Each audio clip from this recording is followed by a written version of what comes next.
Not just a touring car, but a motorsport statement, born from Alfa Romeo's racing pedigree and forged in the fires of BTCC.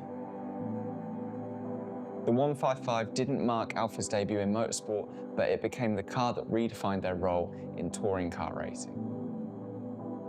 Wherever I go in it gets positive attention. Is that people always got a story about the touring car season. They got their own memories of what team they liked or what car they liked and their favourite races. The 90s had a lot more individuality. The Alfa 155 V6 Ti dominated the 1993 DTM, winning 12 out of 20 races, with Nicola Larini taking the title. In 1994, Gabriele Tarquini led the 155 TS to 8 wins in the BTCC, securing the crown in Alfa's debut season. But off the track, the road-going versions told their own story.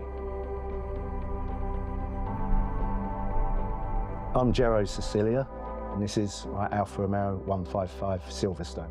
When I saw a 94 car come up for sale and it was a Silverstone, I just had to have it. You're never going to have the real thing, but that's pretty much close as you can get.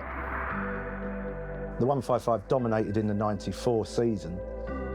The 94 season was a great season because there was a lot of iconic cars and they all had their own livery. The liveries were iconic as well back then.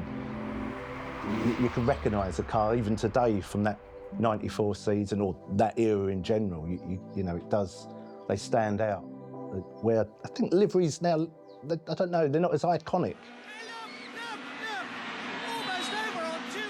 So the 155, when it came out in 1994, had a rear spoiler and front spoiler, which the other touring cars of that year didn't have them. And they raised the rear spoiler, which caused a lot of controversy.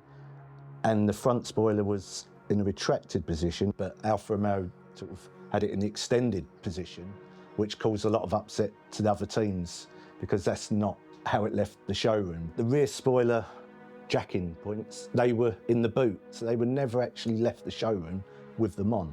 So then there was a bit of an argument with the BTCC, other teams, and yeah, it kind of was a bit of a loophole. Unmistakably Alfa, the 155 blended boxy 90s design with sharp angles, wide arches, and a signature grille. Pure 1990s attitude with motorsport muscle underneath.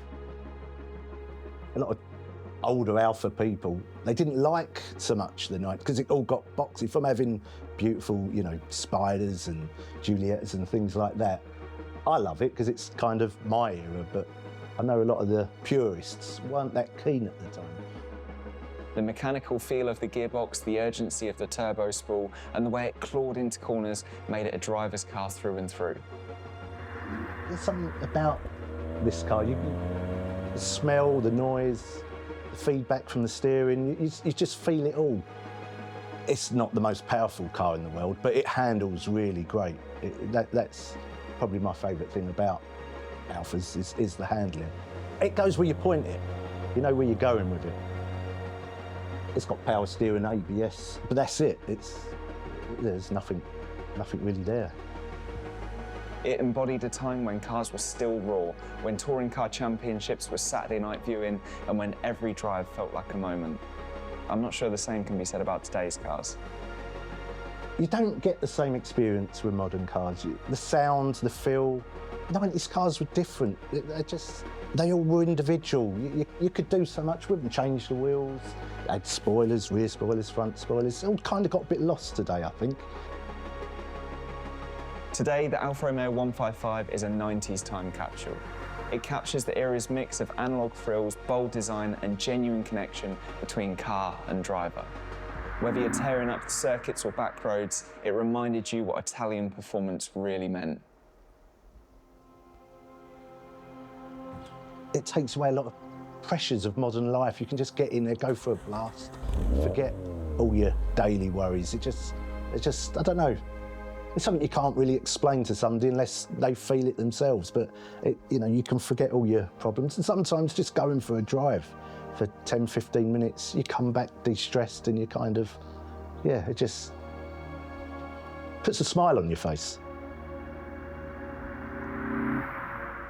Were you a fan of the Alfa 155, or did one of its rivals on track have your attention? Let me know in the comments below, and thanks for watching Influx.